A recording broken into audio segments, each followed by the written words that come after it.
Good, Brian. I'm Mark. Nice to meet you. You're Brian? Yeah. Hi, Brian. Apart, he's just along today. Okay.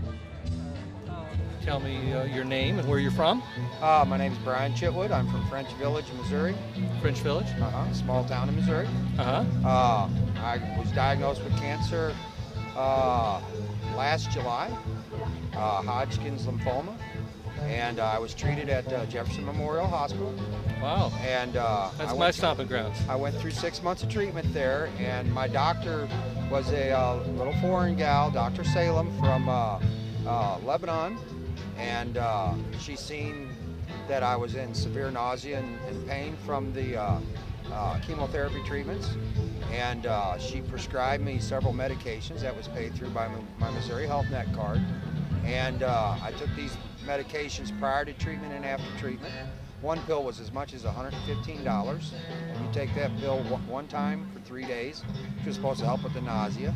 So I would go in for my treatment, and then they would give me a vial full of other pills that I would take as needed for nausea and pain, and they didn't seem to work. And I knew where I could find some hashish, which is what I started using before my treatment, during my treatment, and after my treatment.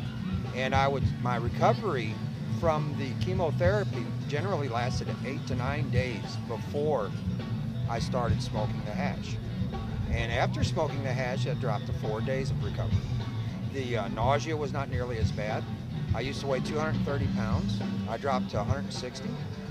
At the time when I started smoking the hash, I was able to start eating again, which I basically started with grains and cold cereals, yogurts. But it was something that I could actually put in my belly, and I could say, hey, this actually tastes good, and I didn't vomit, and I didn't become so sick that all I wanted to do was take another morphine pill and go back to sleep. So it actually it let me get back out and get back into life a little bit sooner. And for it to be held back from people that have an illness like this is ridiculous. And today I drove 300 miles with my wife. She helped me with the driving. And we're here today because I want to see the laws changed. And it's not just for the cannabis patients, but anybody that has a high stress lifestyle, which is what my cancer doctor told me.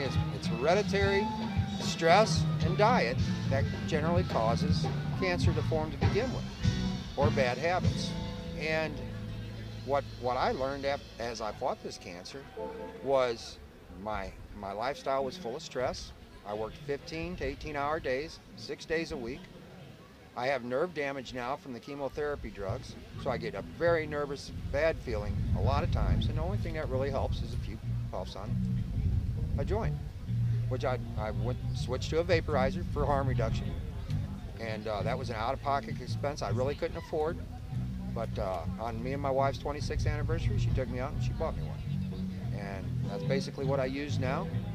And it works perfectly. It allows me the dose that my body needs. I can take 3 puffs, 4 puffs, or 5 puffs, and I'm fine. And it may last me up to 5 or 6 hours. And it really does the job. But you also, what you can buy in the black market is ridiculous. You need to have a cannabis community that will produce that for the patients that need it. During your recovery, did you ever find any side effects from using cannabis? None that I was aware of. It actually helped me to refunction. And the drugs that they gave me, and I actually did this. I got a shoebox together, and I told my wife to get me all my medicines, and I packed them up in a shoebox. And at my next treatment, I gave them all back to the doctor. I said, here's all the medicines that you prescribed me that were no good. And I said, what works for me is marijuana. I was in this group, the chemotherapy group, with 15 other people that I know of. There's 3 of us alive still, myself and 2 other guys, and we were the 3 that were smoking cannabis. Really? Everybody else is dead. Now I've also turned them guys on to other super fruits, which I really think helped, and I believe that cannabis is in that. It's a super fruit, because it does all the things that these harmful medicines are supposed to do for you that don't. And all it does is take money from a system that is struggling anyway, which is our medical system, overcharges them for it, and doesn't work, doesn't do the job. So provide the patients with what does work. And change your mind, change the way this is done for the patients and for people. So, I've been AHAD all my life. I'm a high stress person. So the nerve damage has really affected me terribly. Yeah, I used to drive a truck. I can't do it no more. I get so nervous around crowds and stuff that it's terrible. But the marijuana does help.